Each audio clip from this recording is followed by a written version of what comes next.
Assalamualaikum warahmatullahi wabarakatuh. Apa kabar hari ini semuanya? Alhamdulillah pada baik ya.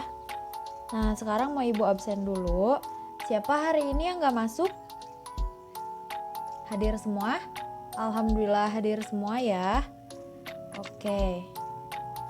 Nah, sebelum ibu mulai pembelajarannya, alangkah baiknya kita membaca doa terlebih dahulu ya. Ibu pimpin semuanya berdoa, masing-masing berdoa dimulai. Berdoa selesai.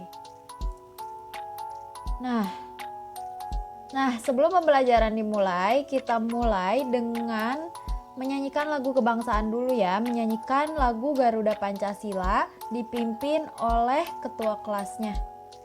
Nah, pembelajaran tema ini bertujuan untuk siswa mampu menilai tokoh yang ada di dalam cerita dengan detail.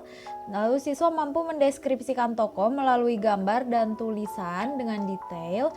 Lalu yang terakhir, mampu mengembangkan laporan tentang jenis pekerjaan dalam bentuk tulisan dengan lengkap. Untuk pembelajaran kali ini, Ibu akan membahas tentang sastra dongeng dan cerita pada anak. Nah, sebelumnya di sini ada yang tahu nggak sih menilai tokoh yang terdapat di dalam cerita itu kayak gimana? Nah, jadi Ibu jelasin ya. Menilai tokoh yang terdapat di dalam cerita, jadi maksudnya di dalam cerita itu banyak tokoh-tokohnya. Misalnya si kancil dengan buaya. Nah, tokohnya itu pemeran-pemeran utama yang terdapat di dalam cerita itu siapa aja? Ada si kancil, buaya, juga berserta yang lainnya. Nah, itu namanya tokoh ya. Nah, penokohan merupakan salah satu faktor terpenting dalam sebuah cerita fiksi. Setiap karya fiksi otomatis terdapat tokoh di dalamnya. Nah, jadi setiap cerita itu selalu ada tokoh di dalamnya. Tokoh itu apa sih? Nah, tokoh itu adalah pemain cerita. Jadi pemain di dalam cerita itu disebutnya tokoh. Misalnya di dalam cerita dongeng si kancil dan buaya. Nah, di dalamnya itu ada tokoh, satu si kancil, yang kedua buaya.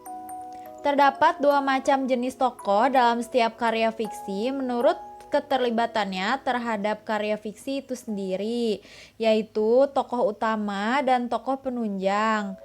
Cara menentukan yang mana tokoh utama dan yang mana tokoh penunjang adalah dengan membandingkan setiap tokoh di dalam cerita. Nah, adapun kriteria tokoh utama adalah bertindak sebagai pusat pembicaraan dan sering diceritakan, sebagai pihak yang paling dekat kaitannya dengan tema cerita, dan lebih sering melakukan interaksi dengan tokoh lain dalam cerita. Itu disebutnya adalah tokoh utama. Jadi tokoh utama itu yang paling sering berinteraksi. Jadi dia yang memiliki ceritanya itu, anak-anak. Nah, yang kedua ada mendeskripsikan tokoh yang ada di dalam cerita. Jadi kita itu harus bisa mendeskripsikan tokoh itu yang di dalam cerita itu orangnya kayak gimana sih gitu.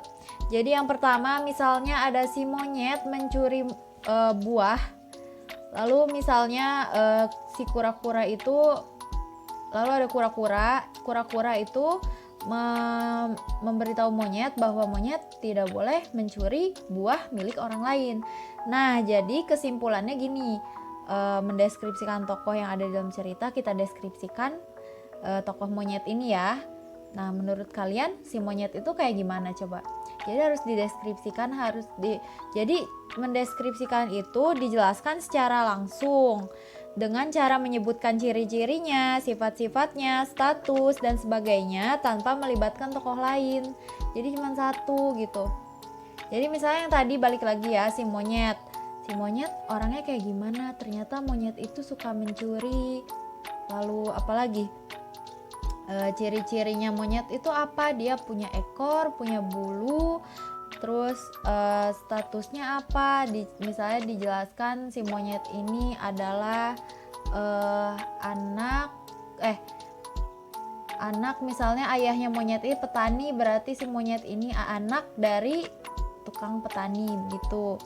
Nah, si monyet itu mencuri buah.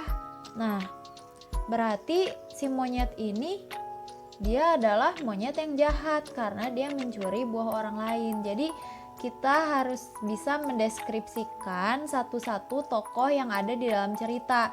Nah, yang kedua ada kura-kura. Menurut kalian kura-kura itu orangnya kayak gimana? Nah, dideskripsikan di sini kura-kura itu orangnya baik ya karena tidak mencuri, lalu dia mengingatkan kepada monyet untuk tidak mencuri. Nah, nanti misalnya cerita selengkapnya bisa dibaca di buku kalian, itu ada ya cerita monyet dan kura-kura. Nah, di sini ibu akan menceritakan contoh sastra cerita anak yang berjudul Si Kancil dan Buaya. Simak ya. Suatu hari si kancil, binatang yang katanya cerdik itu, sedang berjalan-jalan di pinggir hutan. Dia hanya ingin mencari udara segar dan melihat matahari yang cerah bersinar. Di dalam hutan terlalu gelap karena pohon-pohon sangat lebat. Si kancil ingin berjemur di bawah terik matahari. Di sana ada sungai besar yang airnya dalam sekali. Setelah sekian lama berjemur, si kancil merasa ada. Wah, rupanya si kancil sudah lapar. Si kancil membayangkan betapa nikmatnya kalau ada makanan kesukaannya, yaitu ketimun. Namun kebun ketimun ada di seberang sungai.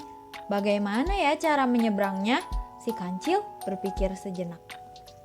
Tiba-tiba si kancil melompat kegirangan dan berteriak, "Buaya, buaya, ayo keluar, aku punya makanan untukmu."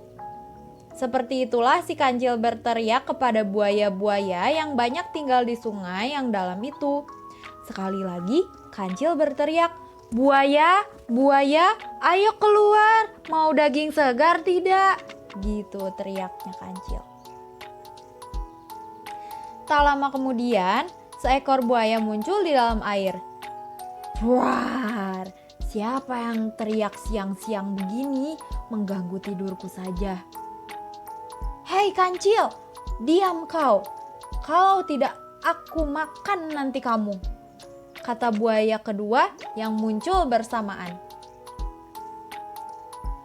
Wah, bagus kalian mau keluar. Mana buaya yang lain? Kata si kancil kemudian. Kalau cuma 2 ekor, masih banyak nih sisa nanti makanannya ini. Ayo keluar semua. Si kancil berteriak lagi kepada buaya. Ada apa sih kancil sebenarnya? Ayo cepat katakan, kata buaya tersebut. Begini buaya, maaf kalau aku mengganggu tidurmu. Tapi aku akan berbagi-bagi daging segar buat buaya di sungai ini. Makanya kalian harus keluar semua untuk menghabiskan daging-daging segar ini, kata si kancil. Lalu mendengar bahwa mereka akan diberikan daging segar, buaya-buaya itu segera memanggil teman-temannya untuk keluar semua. Hei teman-teman semua, ayo makan gratis nih, ayo kita keluar. Pemimpin dari buaya itu berteriak memberi komando. Tak berapa lama, bermuncullah buaya-buaya di dalam air. Dari dalam air keluar buayanya semuanya. Nah, sekarang aku harus menghitung dulu ada berapa buaya yang datang.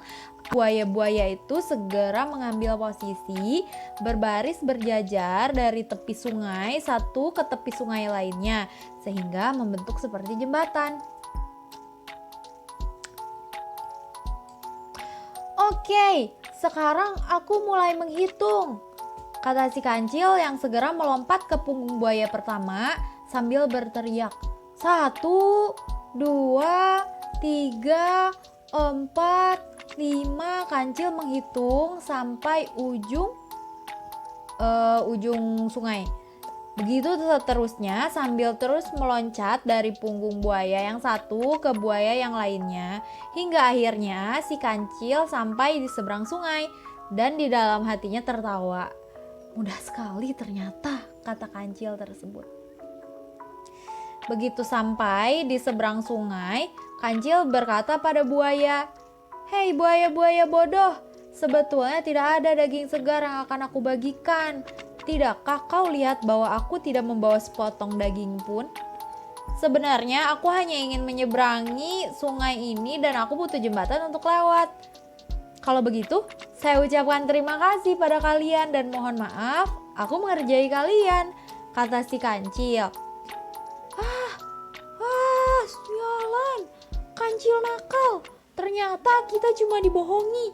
Awas kau ya kancil, kalau ketemu lagi saya makan kamu, kata buaya-buaya itu geram. Si kancil segera berlari menghilang di balik pepohonan dan menuju kebun Patani untuk mencari ketimun makanan kesukaannya. Nah, apa pesan moral yang terdapat dari cerita si kancil dan buaya? Nah, itu dijadikan PR ya. Nah, kalian buka bukunya lalu tulis, atau gini deh, nanti ibu kirim filenya di grup WhatsApp ya. Nah, jadi pertanyaannya yang pertama, siapakah tokoh-tokoh yang ada di dalam cerita tersebut? Yang kedua, deskripsikan masing-masing tokoh tersebut. Yang ketiga, pesan moral apa yang dapat kita ambil dari cerita tersebut? Itu dijadiin tugas di rumah ya. Nanti dikirim melalui grup WhatsApp. Nanti soalnya ibu kirim ke grup WhatsApp juga biar lebih jelas ya. Kalau misalnya ada pertanyaan, boleh nanti ditanya di grup WhatsApp aja, oke? Nah, jadi ibu akhiri pembelajaran kali ini. Semoga pembelajaran kali ini kalian dapat menyimaknya dengan baik dan dapat mengerti. Mohon maaf bila ada kekurangan dan kesalahan dari ibu. Wabillahi taufik wal hidayah. Ibu akhiri. Wassalamualaikum warahmatullahi wabarakatuh.